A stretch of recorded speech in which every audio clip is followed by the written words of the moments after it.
আসসালামু আলাইকুম। আজকে আপনাদেরকে পাবদা মাছের একটা রেসিপি দেখাবো। তো রেসিপিটা কেমন লাগে এটা আমাদেরকে কমেন্টে জানাবেন।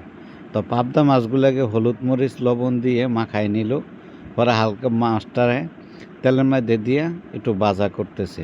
তো ভাজাগুলো করে আপনার এই আমাদের পাবদা মাছটা মোটামুটি আমাদের সবারই খুব প্রিয়। তো আমাদের ছেলেমেয়েরা সবচেয়ে বেশি পাবদা মাছটাই খায়। তো আমিও মোটামুটি পাবদা মাছটা খাই। তো পাবদা মাছটা অনেকেরই সবার মোটামুটি প্রিয়। তো পাবদা মাছটা যে ভাজা করতেছে, তো ভাজাটা কেমন হইতেছে একটু দেখেন আপনারা।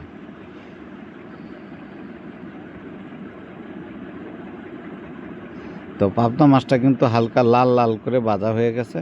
তো এই পাবদা মাছটা আমার কাছে কিন্তু ভাজা মাছটা আমার কাছে পছন্দ না। আমার পাবদা মাছ আমার কাছে সবসময় রসা পছন্দ। তো আপনারা দেখেন কম তেল দিয়ে পাবদা মাছটা যদি রসা করে, তো আমার কাছে কিন্তু খুব টেস্ট লাগে। তো আপনারা যদি এই পাবদা মাছটা এইভাবে রান্না করে খান, তাহলে আমার মনে হয় আপনাদের কাছে অনেক ভালো লাগবে।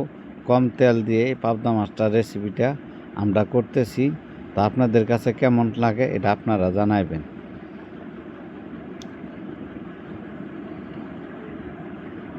এই যে পাবদা মাছের রেসিপিটা হয়ে গেছে।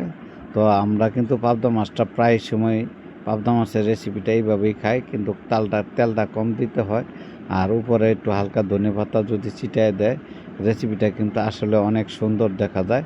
তো পাবদা মাছের রেসিপিটা খাইতে অনেক সুস্বাদু। তো সবাই ভালো থাকবেন। আসসালামু আলাইকুম।